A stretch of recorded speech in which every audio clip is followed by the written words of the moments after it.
Listos, ahí vamos. 5, 4, 3. Muy buenas tardes, tengan todos ustedes. Nos da muchísimo gusto saludarlos en este miércoles en punto de las 3:30 de la tarde y darles la más cordial bienvenida a una nueva emisión de Mundo Ciudadano. Estamos transmitiendo por la estación de radio del Tecnológico de Monterrey, Tech Sounds Radio, para aquellos que nos escuchan por el 94.9 de la frecuencia modulada de su radio y para aquellos que lo quieren hacer a través de nuestra página de internet www.techsoundsradio.tech.mx. Muchísimas gracias a todos ustedes que sintonizan nuestro programa y nuestra estación. Saludos a Guadalajara, Rafael González León, que nos dijo que nos iba a estar viendo. Saludos a Guadalajara, qué bueno que nos estén sintonizando, muchas gracias. Y muchas gracias, por supuesto, a todos los que nos están sintonizando a través de nuestra página de internet. Muchas gracias al equipo de Tech Sounds Radio que hace posible la transmisión de este programa para que llegue a todos y cada uno de sus hogares.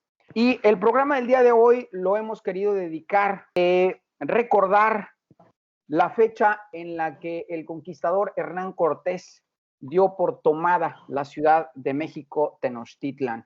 Eso fue un 13 de agosto de 1521. Justamente a este acontecimiento sumamente relevante en la historia de nuestro país y de todo el continente y del mundo entero, debo decirlo de esa manera, y lo hemos querido titular México Tenochtitlan a 500 años de su conquista. Justamente dentro de 2 días estaremos recordando estos hechos del 13 de agosto de 1521. Para ello, hemos querido invitar a expertos que nos platiquen acerca de qué fue lo que pasó en aquel día o en aquellos días alrededor de qué fue lo que pasó después y algún análisis, por supuesto, o algún comentario que pudiéramos hacer de un evento tan relevante como fue la conquista del Imperio Mexica de la Ciudad de México, Tenochtitlan. Permítanme presentarles a nuestros invitados, el licenciado Óscar Tamés Rodríguez, presidente de la Sociedad Nuevo Leonesa de Historia, Geografía y Estadística. Óscar, ¿cómo estás? Muy buenas tardes, bienvenido a Mundo Ciudadano. Muchas gracias, Sergio. Gusto saludarte. Gracias a Tech Sounds Radio por este espacio y aquí estamos muy contentos con ustedes. Muchas gracias. También muchas gracias a la doctora Juana Margarita Domínguez y a Eduardo Cáceres, miembros de la sociedad, también de la Sociedad Nuevo Leonesa de Historia, Geografía y Estadística. Muchísimas gracias, Juani, por estar con nosotros aquí. Bienvenida. Gracias por la invitación y gracias por abordar este tema que es muy importante para todos nosotros. Muchas gracias. Eduardo, bienvenido. Gracias, buenas tardes a todos y esperemos que les sea de interés esta charla que vamos a tener. Esperemos que así sea, por supuesto. Y bueno, hablar de un tema de esta naturaleza y abordarlo en un programa de media hora, bueno, pues es titánico, por supuesto, pero vamos a hacer nuestro mejor esfuerzo para platicar con ellos y tocar algunas preguntas que tenemos que abordar. Y la primera de ellas, la abro para el primero que quiera participar, es ¿cómo fue la conquista de México Tenochtitlan? Adelante, Juani. Margarita, Juan y Margarita. Primero las damas, Okay.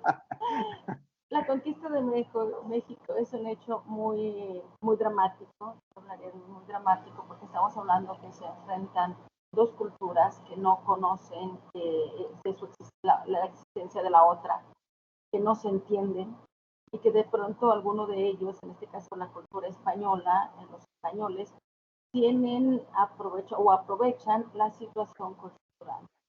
¿Cómo se da la conquista? Se da por una serie de factores que le van a ayudar muchísimo, específicamente a Cortés, y muchos factores que le van a perjudicar, en este caso a los mexicas o aztecas. Y estos factores son desde profecías, desde supersticiones, malas cosechas, como también justamente la cuestión económica política del imperio azteca. Cortés, a pesar de que son un puñado de hombres, se va a estar aliando con un gran enemigo de los aztecas, que van a ser los tlaxcaltecas, y esos pueblos que se van a unir a los españoles van a inclinar la balanza a esta cultura. Y bueno, ya sabemos el resultado. Óscar, a mí me gustaría preguntarte, ¿cuál crees tú que sería el principal acontecimiento que contribuyó para que Cortés llegara a concretar la conquista de México Tenochtitlan? Mira, te diría que hay tres grandes momentos. No te voy a mencionar uno porque los tres tienen igual de relevancia. Sí. Cuando, estando con el rey Gordo, llegan los emisarios de Moctezuma a cobrar piso, diríamos en términos actuales, llegaron a cobrar piso y Cortés le dijo al rey, no te apures, yo te los quito, ahora me pagas impuestos a mí y yo te doy protección. Digo, estoy usando palabras de los periódicos actuales, de algo que sucedió hace 500 años. Y en ese momento encuentra un primer aliado que descubre que los españoles pueden ser más poderosos que Moctezuma. El segundo gran momento es cuando combate a los tlaxcaltecas y los derrota, que terminan sumándose al ejército español. El tercer gran momento, del cual es la gran interrogante, yo creo que el momento cumbre e interrogante es el 8 de noviembre de 1519, cuando se encuentran Moctezuma II y Hernán Cortés, y a partir de ese momento Moctezuma queda sometido casi literalmente a Hernán Cortés. No entendemos por qué ese sometimiento. Esos son los tres grandes momentos que encontraría, Sergio. Muchas gracias, Oscar. Y Eduardo, hablando de recursos con los que contaba Cortés, porque cuando ve uno las expediciones que hacían los españoles, y como decía ahorita Juan y Margarita, eran un puñado de hombres los que vinieron en la conquista, ¿no? Pero cuando hablamos de recursos, ¿cuáles crees que hayan sido los principales recursos con los que contó Cortés para poder concretar esta conquista?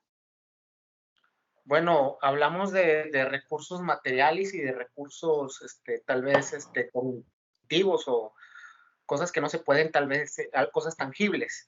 Los recursos materiales pues son cosas que a lo mejor para el indígena, para el nativo de estas tierras, le eran ajenas, como la pólvora, los caballos, los perros de caza, no sé cómo les podamos decir, que utilizaron los españoles, que ellos utilizaron toda su maquinaria para someter, como dices tú bien, muy claramente, un puñado de personas aliado con pueblos grandes, guerreros nativos. Sin ellos no se pudo haber entendido la conquista. Y también los cognitivos, que es el miedo, ¿verdad? El miedo al desconocimiento, la superstición de la que se habla mucho de la figura de Moctezuma, que se habla de que Moctezuma era un hombre muy, que tenía muchos miedos, muchos temores, muchos prejuicios, y esos fueron aprovechados por Cortés y sus hombres para someter pues, al Tlatoani, al líder del imperio mexica.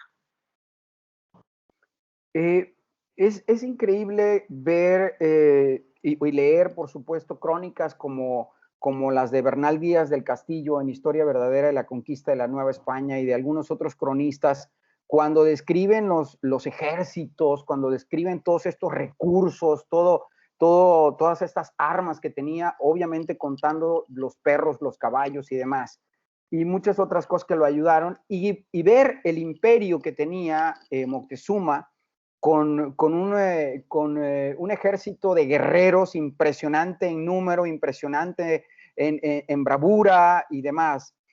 ¿Cómo evaluarían ustedes, abro la pregunta para cualquiera de ustedes, cómo evaluaríamos ustedes a Hernán Cortés, particularmente a este personaje? No sirve el micrófono, Oscar. ¿Tienes apagado tu micro, Oscar? Perdón, si me permiten, para hacer unos comentarios. Sí, por favor. Mira, para mí Hernán Cortés, más que un estratega o un estadista, es un suertudo. O sea, es un hombre al que la diosa Fortuna le sonrió. Circunstancialmente, al llegar a la altura de la península de Yucatán, ahí entre los límites de lo que hoy es Yucatán y Quintana Roo, se entera que están Jerónimo de Aguilar, Juan Guerrero, en un poblado maya. Lo rescata después de un combate. Jerónimo de Aguilar decide venirse, sumarse a los ejércitos de Cortés, lo que no hizo Juan Guerrero, lo cual le permite tener a alguien que ahora habla maya.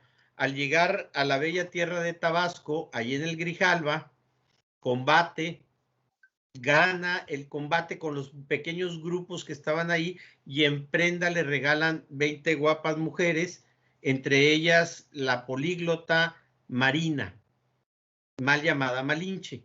Bueno, este factor de suerte va a ser fundamental y decisivo para la conquista, porque tiene interlocutores, porque Marina se vuelve incondicional a él y no se le puede culpar, pues si al final de cuentas era una mujer del centro del país entregada como esclava a una tierra maya, quienes a su vez la entregan como esclava a los españoles. Así es que yo no creo que deba de ser culpada de nada, y por el contrario contribuyó enormemente. Si me permites profundizar, coincido con Oscar y mucho más allá. Creo que, o más bien, a Cortés se le debe de estudiar mucho mejor, porque Cortés, aparte de ser suertudo, es un oportunista en el sentido literal de la palabra. Es decir, sabe aprovechar todas las oportunidades que se le presentan, desde el ser nombrado como jefe de la expedición hacia continente, que él no debía de ir en esa expedición, pero es justamente el nombrado por X o Y. Ahorita no hay tiempo para decirles, pero es toda una historia interesantísima. Luego, como él aprovecha la oportunidad de esa, y cuando le pide al gobernador Diego de Velázquez que regrese a Cuba, que todavía no sale de la isla, está en el último puerto de la isla, él logra convencer a los soldados que lo van a apresar, y los convence y va a sortear la península de Yucatán, que dicho sea de paso, ya había 2 expediciones anteriores que habían naufragado. Luego, él aprovecha justamente la oportunidad de esos 2 personajes que existen en esa península, y aprovecha también a Doña Marina, que va a ser llamada después de la conquista Doña Marina, Malintzin o Malinali, pero no se da cuenta del valor de ella hasta que llega a Veracruz, que esto al sortear tiene otra posibilidad, otra oportunidad, que es cuando justamente él encuentra la oportunidad de estar utilizando Malinali y además hacerse pasar por Quetzalcóatl, que justamente en el año de 19, se cumplía el año 1 Caña, que era cuando Quetzalcóatl había prometido regresar. Eso es fantástico. Y la última oportunidad que aprovechó, bueno, fueron muchas, pero la otra fue justamente esa división que había entre los pueblos mesoamericanos y ese odio que tenían hacia los aztecas, muchos de estos pueblos judíos. Eduardo, ¿algún comentario que tú nos pudieras hacer de Hernán Cortés? Bueno, todas las grandes empresas, todos los grandes momentos históricos siempre necesitan un buen liderazgo. Yo veo a Cortés como un buen líder, no le doy categoría de héroe, tampoco de villano, pero sí alguien muy importante en la historia. Desgraciadamente nuestra historia tiene matices, o eres oscuro o eres blanco, como si la historia fuera así, la vida real. Los personajes, yo estoy peleado con esa idea, muy de bronce, de que o eres bueno o eres malo. Y bueno, México es uno de los, yo no sé si será el único o hay muchos pueblos patricidas, que asesinan a sus y odian a los padres creadores, porque tenemos ahí al padre del mestizaje, que es Hernán Cortés, y se le tiene en la historia como un asesino, etcétera, etcétera, y que hasta sus huesos tuvieron que guardar porque la gente, después de tanto tiempo, después de 200, 300 años, los querían literalmente quemar cuando descubrieron que estaba en la capilla de Jesús Nazareno en Ciudad de México. Y pasó lo mismo con Iturbide, que hay un odio irracional. Yo veo a Cortés como alguien que aprovechó el espacio, como dice la doctora Margarita, que aprovechó su espacio y su tiempo y pudo. Yo les pregunto, habían pasado 30 años del descubrimiento de América, 30 años, y los españoles no pasaban del Caribe. Yo a veces les enseño a mis alumnos cuando tocamos estos temas, les digo, bueno, es que los españoles tenían 5 razones para no entrar al continente. Tenían miedo. Claro. O sea, claro. ¿Quién se quería aventar? Tenían miedo que se les aparecieran gigantes, se les aparecieran cosas del imaginario del medieval europeo que tenían, los conceptos que tenían de las tierras desconocidas, ¿no? Entonces Cortés inicia esta campaña lógicamente con los claroscuros que como cualquier personaje debemos ver, pero yo lo considero un personaje importantísimo en esta nueva etapa que cierra la etapa prehispánica, por decirlo así, e inicia la etapa del mundo hispano, de este mestizaje del que somos originarios todos los mexicanos, ¿verdad? No, bueno, y es que, pues, hablando de miedo, pues, sino que le preguntara a Hernán Cortés, a Francisco Hernández de Córdoba y a Juan de Grijalva, ¿verdad? Cómo les había ido en sus primeras incursiones en este territorio.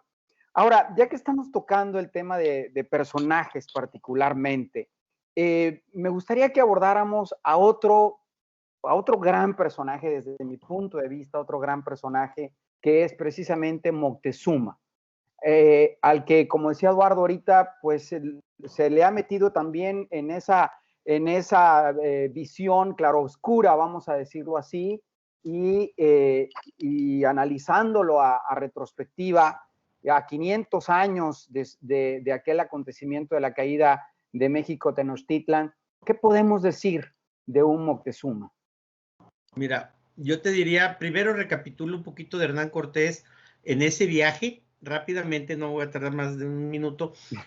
Hernán no tenía nada que perder, cuando llega a América, o aquí a las tierras mexicanas, lo que hoy es México, para no confundir al auditorio, él no tenía nada que perder. Él empeñó toda su riqueza para esta expedición y aparte lo esperaba Catalina, la esposa que no quería. A él lo obligan a casarse, a cumplir promesas de amor. En aquel entonces era delicado el tema. A Claro. ver, era un hombre vinculado a las faldas, eso hay que decirlo. Sí. De España no salen. Ya le está sacando sus trapitos al sol aquí Óscar Hernán Cortés. No, es que en 1502 debió viajar a América, a Cuba, a las islas del Caribe, y no lo hace porque se cae de un techo. Lo andaba correteando un marido que lo pesca en escena. Ajá. Luego, acá se casa con Catalina obligado por el gobernador Diego de Velázquez, que andaba tras de los huesitos de la otra hermana de Catalina. Cuando llega acá, le da la Malinche a su mejor amigo, Marina en este caso, perdón, y descubre el valor de ella y a él lo manda a España. Le aplican aquella del rey Salomón, ¿verdad? Al mejor guerrero lo mando a la línea de combate.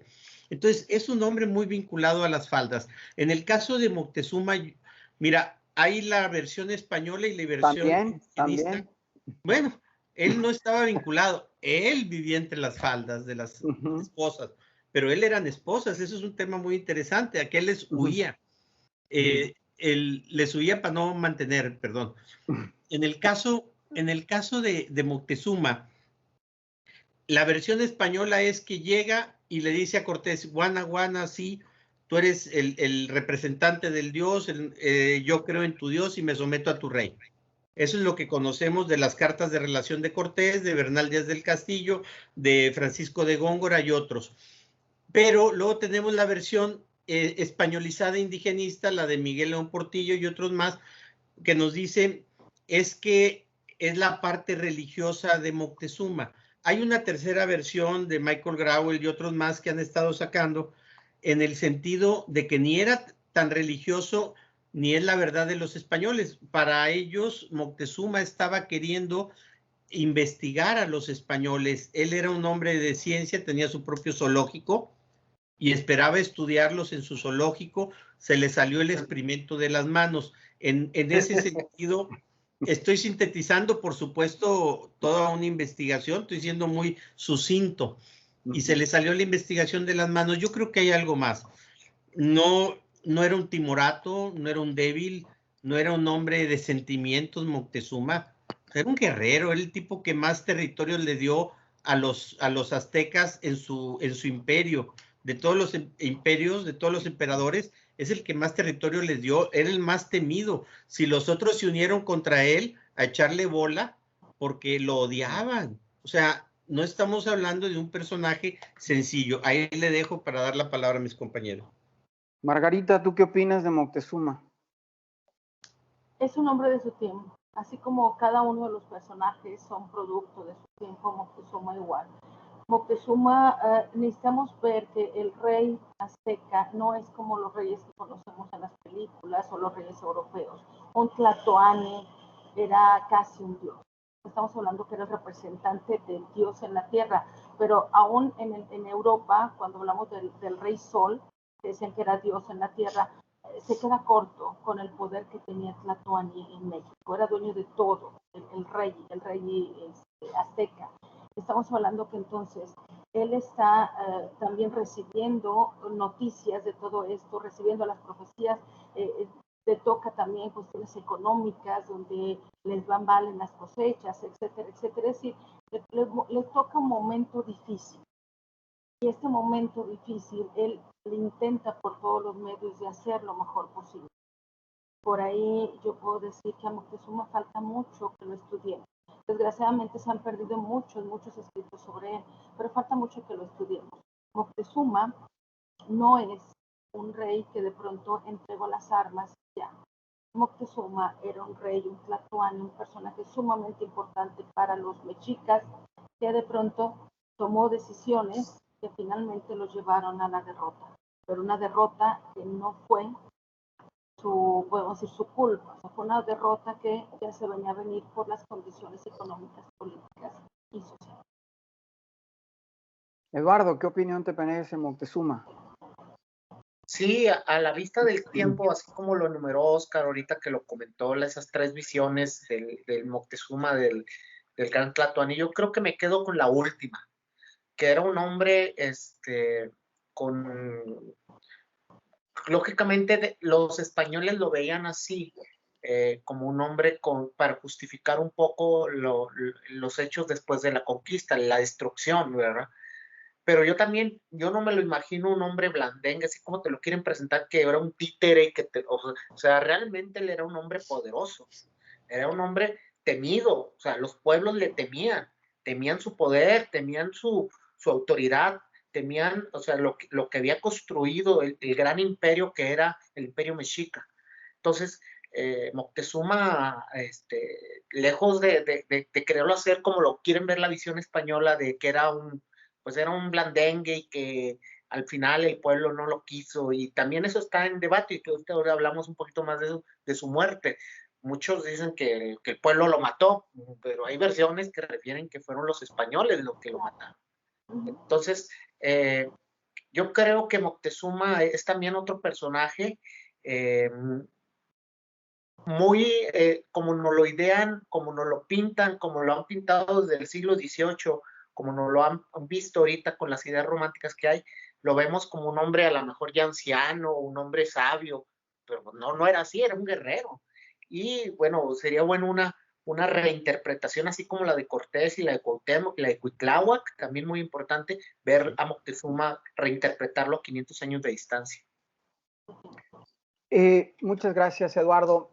Saliéndome un poquito de este marco histórico que estamos repasando, me gustaría preguntarle a Oscar particularmente, porque yo sé que él es un especialista en estos temas y da conferencias internacionales en este sentido. Me gustaría preguntarle, Oscar, ¿qué opinas de la sociedad multiculturalista en relación a los pueblos originarios? Mira, te comento rápidamente, hay dos grandes visiones para entender a las diversidades e incluir en una sociedad las diversidades: la pluriculturalidad o pluralidad que le llaman, y la multiculturalidad. Muchos de los países hemos adoptado el concepto de multiculturalidad para respetar a las minorías, a los pueblos originarios. En Europa, por ejemplo, lo viven con las migraciones de África. Aquí nosotros lo vivimos con los pueblos originarios. El problema es que en esta visión respeta su cultura y deja que la viva dentro de una cultura mayor. Sí, se oye bonito, se oye respetuoso, pero no les ayudas en el desarrollo. Sí, quieres ver a las señoras con faldas de colores, con blusas bordadas, pero para tomarte la foto, no para ofrecer un trabajo que implique desarrollo en sus comunidades. Queremos verlos hablar en lengua de originaria, lengua indígena, sí, pero cuando vienen a tu casa en lengua indígena a pedirte trabajo, los excluyes. Es decir, el multiculturalismo lo que hace es promover mayor exclusión, aunque se escuche bonito en el discurso político. Y con esto agrego, es el problema de la historia y de la multiculturalidad. Se le da un uso político más que cultural e histórico. Creo entonces que tendríamos que hablar de pluriculturalidad, de integrarlos y que se integren en lenguaje, en oportunidades, en trabajo, en desarrollo. De otra manera no tendríamos mucho espacio para ellos más que seguirlos yendo a visitar en los tours, a tomarte la foto con un indígena vestido de prehispánico danzando junto a una pirámide. Si me permiten nada más una frase para acompañar lo que acaba de decir Oscar. Claro. Es una pregunta. ¿Cuándo han visto a un indígena o a un natural de México llegar a la presidencia de la República en el siglo XX o en el siglo XXI? ¿Cuándo? Y no es porque no está incapacitado. ¿Qué estamos haciendo con él? Ahí la dejo.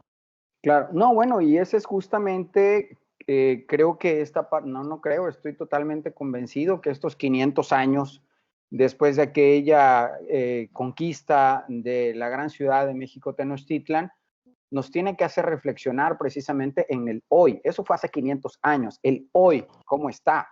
Porque esa conquista nos llevó, por supuesto, o llevó a nuestros pueblos a una sumisión a los españoles durante 300 y tantos años y en otros lugares más todavía, dando pie, por supuesto, posteriormente a las guerras de independencia y todo esto en distintos lugares de América Latina. Pero ahorita el tema también sería, y este es un tema precisamente de nuestro mundo ciudadano, el tema de ahorita, y lo platicábamos la vez pasada precisamente hablando de discriminación, lo comentábamos con algunas personas de algunas instituciones de CONAPRED, particularmente todo esto de los temas de la parte de discriminar, por ejemplo, a la gente indígena. Y bueno, seguimos siendo un pueblo que discrimina a nuestros indígenas. Entonces, que los discrimina, que los margina, que los tiene en la pobreza, que los tiene en el hambre y que bueno, que esa es una parte que podemos contribuir. Una reflexión final para cada uno, Oscar. ¿Ibas a comentar algo? Somos una sociedad que discrimina al pobre. Ahí está Yetzila, o como se llame la señorita esta de Oaxaca, a la que todo el mundo quiere ver en las portadas. Discriminamos la pobreza y más que las razas o el credo o color de piel. Luego hablamos de esto. Gracias. Así es. Bueno, es todo un tema para otro programa. Bueno, pues muchísimas gracias. Ya se nos acabó el tiempo. Debo decirle a nuestros amigos radioescuchas que yo me voy a quedar un ratito con nuestros invitados grabando y este programa lo vamos a subir a nuestro Facebook de Mundo Ciudadano Radio para que ustedes vean lo que vamos a estar platicando ahorita cuando despidamos este programa por aquellos que no, obviamente no van a ver ustedes. Pero bueno, pues muchísimas gracias a Juan y Margarita, a Eduardo Cáceres, miembros de la Sociedad Nuevo-Leonesa de Historia, Geografía y Estadística, y por supuesto a su presidente, Óscar Tamés Rodríguez. Muchas gracias. Juan, y muchas gracias. Gracias a ustedes. Eduardo. Un saludo, buenas tardes. Óscar, muchas gracias. Dios los bendiga. Bueno, ok, lo dejamos. Oye, bueno, mi pregunta, porque ya no nos dio tiempo de terminar, pero sí me gustaría que nos comentaran ustedes desde su perspectiva esta parte de lo que vemos con los pueblos originarios actualmente. O sea, ¿cómo ven ustedes esta parte? ¿Qué reflexión pudieran tener ustedes en este sentido a 500 años de aquella conquista de Hernán Cortés? Eduardo. Eduardo. O Margarita, no sé, Juan y Margarita. Adelante, maestra. Yo siempre digo a mis alumnos, les digo, fíjense, estamos en tal año, por ejemplo, en 2021, y los indígenas siempre siguen siendo un problema. Y se los digo de esa manera para que de pronto así como que timbrarlos.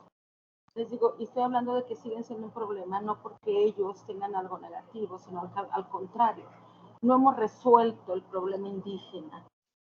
Por eso dije, coincidía con Oscar, los hemos marginado. Son 500 años de la conquista, ¿y qué hemos hecho con los indígenas? Nosotros decimos, nosotros, como si fuéramos los únicos mexicanos, los mejores, o sea, seguimos teniendo la visión de los españoles, Y nosotros no podemos decir que tenemos sangre española nada más, o sea, somos una mezcolanza de razas, de castas, es decir, en nuestra sangre, por nuestras venas corre sangre indígena, española, negra y todas las castas y mezcolanzas que se hicieron. Entonces, pero nosotros nos hemos, así como los españoles, nos hemos alzado en contra de los indígenas. Y si bien es cierto que no hemos hecho como Estados Unidos, que los ha puesto en reservaciones, pues yo diría que ni siquiera hemos hecho eso, porque por lo menos los indígenas estadounidenses tienen sus tierras, tienen el respeto, tienen, o sea, algunas otras cosas que no quiere decir que estoy de acuerdo con eso, ¿eh? Pero estamos hablando de que hay indígenas mexicanos que ni siquiera reconocemos que existen, como por ejemplo los apaches. Ustedes vean en el INEGI, vean por favor, el gobierno mexicano no reconoce la existencia de apaches en México. Y existen apaches, por favor.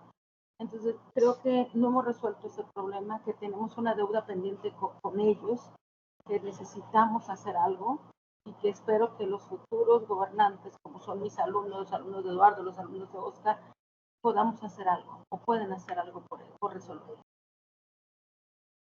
Eduardo, gracias, Juan y Margarita. Sí, yo también considero que hay una deuda, pero no es una deuda como la que plantea el presidente de pedirles perdón. Es hacer algo por ellos, ¿no? O sea, el hablar, el decir, ya se ha dicho mucho, ya se ha señalado a esto. Y sí, realmente ahorita que preguntaba a la maestra Margarita, ¿cuántos presidentes indígenas ha tenido? Pues realmente solamente dos, que sí, Juárez y pues Victoriano Huerta, que era creo que también era de allá de Jalisco, una etnia. Porfirio, bueno, pues era... Porfirio, que también era mixteco, pero Victoriano Huerta sí era 100% indígena, se me va ahorita el grupo de aquí, no sé si los huicholes, eran de aquí de Jalisco. Digo aquí porque ando en Guadalajara, me siento que aquí ya ando acá, una disculpa, ahora no estoy en mi casa, ando aquí trabajando, llegué hoy en la mañana. Y ahí está la situación, que los niños indígenas, las niñas indígenas, difícilmente rompen la realidad de su vida, de su contorno, de su contexto. Los aislamos como en una burbuja, como que no, tú vives allá en la sierra con tus costumbres, qué padre, échale ganas, nosotros vivimos acá en la ciudad. Y no se les dan las oportunidades. Decía bien Oscar ahorita, oye, más queremos al indígena para que se vista, para que tome la foto, para que haga sus rituales, pero no les damos las oportunidades ni los espacios. Y considero que esa es la gran deuda, no que el rey de España pida perdón. Eso no es. Y te lo vienen gritando desde hace muchos años, que necesitan espacio, que se les reconozcan sus derechos, que se les reconozcan su capacidad para hacer cosas como nosotros, cualquiera de nosotros que tal vez hablamos castellano, que podemos ir a una universidad, que podemos poner una empresa. Ellos también tienen esos derechos como mexicanos y creo que sigue faltando ese paso adelante de los gobiernos y de nosotros como sociedad para reconocerlos y para integrarlos a este mundo en el que vivimos del siglo XXI globalizado. Mira, yo agregaría, Sergio, sí. Nos disfrutamos conservar sus usos y costumbres, nos enorgullecemos de preservar, es más, en la Constitución los derechos indígenas están garantizados, pero nos escandalizamos cuando venden a una niña de 13 años por un cartón de cervezas. Nos escandalizamos cuando a una mujer no la dejan gobernar, aun cuando ganó una elección en una comunidad o en un municipio indígena o de pueblos originarios, porque sus usos y costumbres no lo permiten. Es decir, no podemos ser parciales. Ese es el problema del multiculturalismo. No podemos ser parciales en unas cosas sí y en otras no. Tenemos que buscar esa integración, respetar la cultura, pero respetar la cultura no es necesariamente preservarla tal cual, porque eso no se da. Porque vemos, y perdón por el ejemplo, volvemos a ver al indígena, al representante de los pueblos originarios junto a la pirámide danzando para tomarte tú la foto con ellos y el video, pero con el celular colgando a un lado.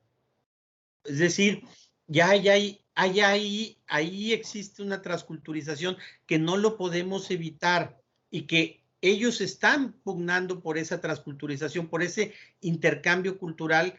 Entonces tenemos que empujar hacia allá para poder lograr el desarrollo. Pues mucha tarea tenemos y más en el caso, por ejemplo, de este programa particularmente, que lo que busca, por supuesto, es que los ciudadanos participemos en los distintos rubros en los que tenemos que participar. Y aquí, por ejemplo, en Mundo Ciudadano hemos platicado acerca de lo que es la discriminación y hemos visto cómo la discriminación está en manos de nosotros. Ahí sí ya no tenemos que andarle echando la culpa a un político, digo, independientemente de lo que de parte de ellos pudiera haber, pero el tema aquí es que la discriminación está personalmente en cada uno de nosotros, o sea, en decir, oye, se discrimina la discapacidad en este país, se discrimina a la mujer embarazada en este país, se discrimina a las indígenas y a los indígenas en este país, a los pobres en este país, en fin. Entonces, cuando te pones a ver, tú dices, bueno, no, eso a lo mejor se da en otros países, ¿no? No sé, en Europa y en Estados Unidos. No, aquí en México se da y se da bastante fuerte esta situación. Oscar, ¿ibas a comentar algo? No, la discriminación por pobreza. Cuando platico este tema, digo, mira, no te discriminan por ser indígena, porque ahí está la chica que compitió por el Oscar, recibida en el mundo. No te discriminan por ser moreno, porque pues hay tanta gente morena con dinero que le abren las puertas de los lugares más elegantes. No te discriminan por ser feo, porque encuentras cada espécimen disfrutando de los lugares más elegantes con dinero en la bolsa.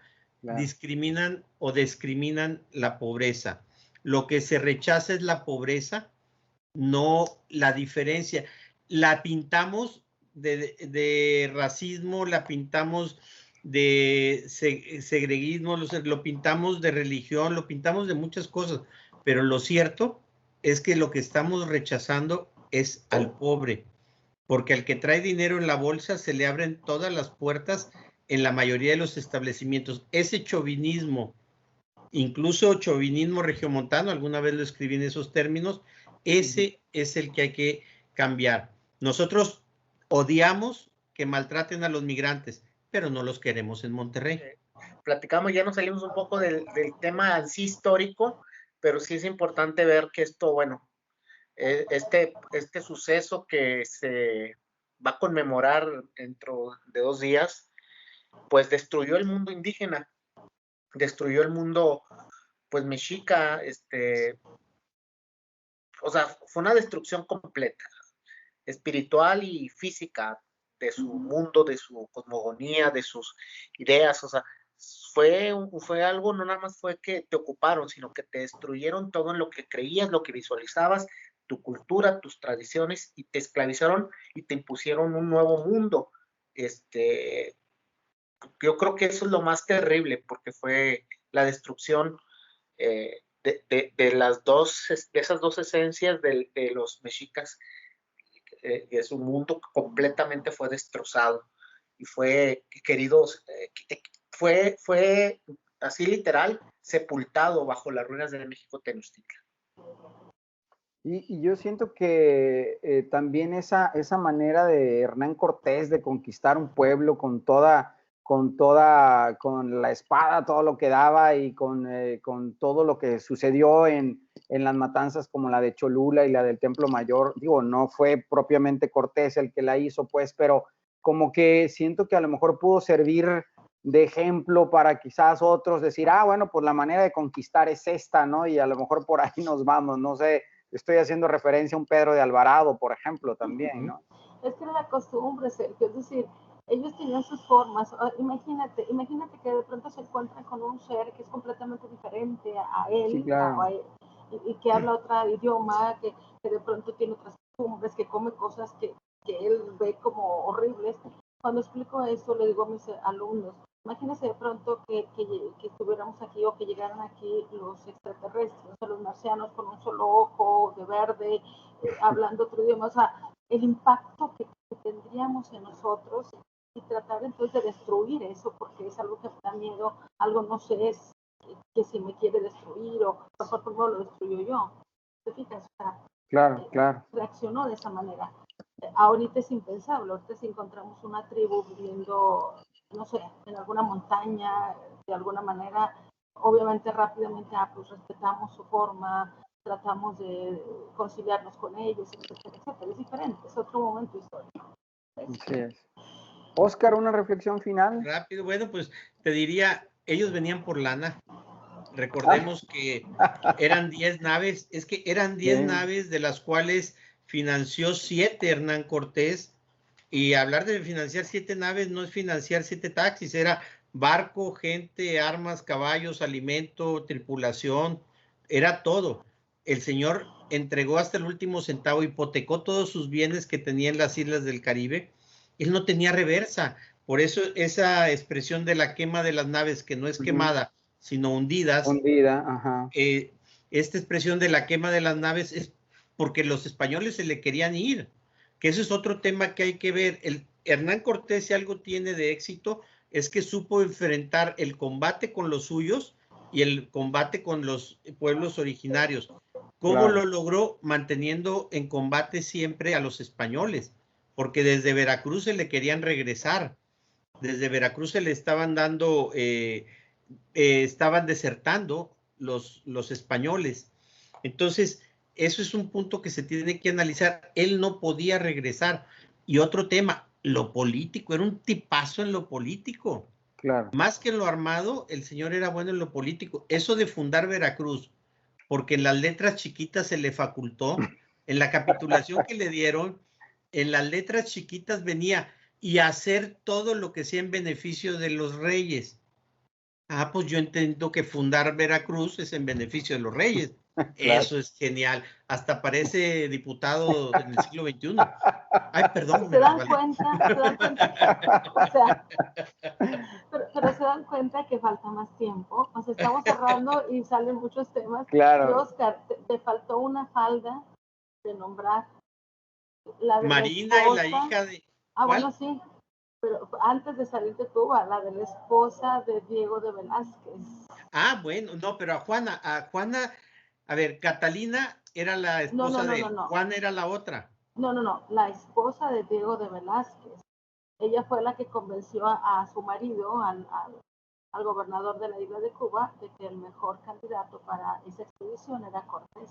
Él era el último de los... Bueno, es que era cuñada. Ese es el tema. Las Juárez, las hermanas Juárez, ahí va el chal. Las hermanas Juárez, hermanas de Juan Juárez, una de ellas era Catalina, la esposa, la otra termina casada con Diego de Velázquez, y es cierto, él le pidió prueba de amor para casarse y ya después no se quiso casar y huyó.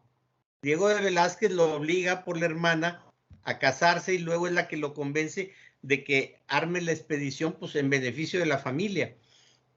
Diego de Velázquez escucha la grilla, le quita el mando y se viene huido. Por eso es el punto. Él no podía regresar, no tenía punto de retorno. Si regresaba lo mataban y regresaba a la pobreza si es que quedaba vivo. Su futuro estaba camino adelante. Eso es un elemento a considerar para la audacia que él tuvo. No podía voltear a ver para atrás, no tenía nada atrás realmente, ¿no? Pobre de él que regresara a Cuba, pobre de él. Lo único que le quedaba atrás era Juana, para ya callarme, era Juana, Catalina, la esposa, que luego vino y casualmente se le murió el día de la fiesta. Pero bueno, Cortés, más allá de todo, yo creo que se debe estudiar otra vez su proceso y quitarle ese estigma por el que muchos, sobre todo historiadores de izquierda, le tienen contra Cortés. De hecho, Aguilar también habla de dos grandes personajes que no se les ha reconocido, porque el mexicano, dice él, siempre festeja la derrota, no la victoria. Por eso no festeja la conquista de Hernán Cortés, que es padre justamente de México. Él forma lo que va a ser México. Y luego tampoco se reconoce a Iturbide. Más allá de filias y fobias, coincido con Eduardo. Aquí no se trata, es que cuando eres historiador y tienes izquierda o derecha, ya, te perdiste. No puede entrar la ideología porque eso entra al uso político que se le da a la historia. Y así tienes personajes pidiendo que el rey de España se arrodille a pedirnos perdón, y tienes personajes que buscan... vaya, es un uso político que se le da a la historia y eso está muy documentado y eso es lo terrible. Entonces, cuando ves a los personajes en su dimensión, pues tienen claroscuros. Claro, claro, todos, ¿no?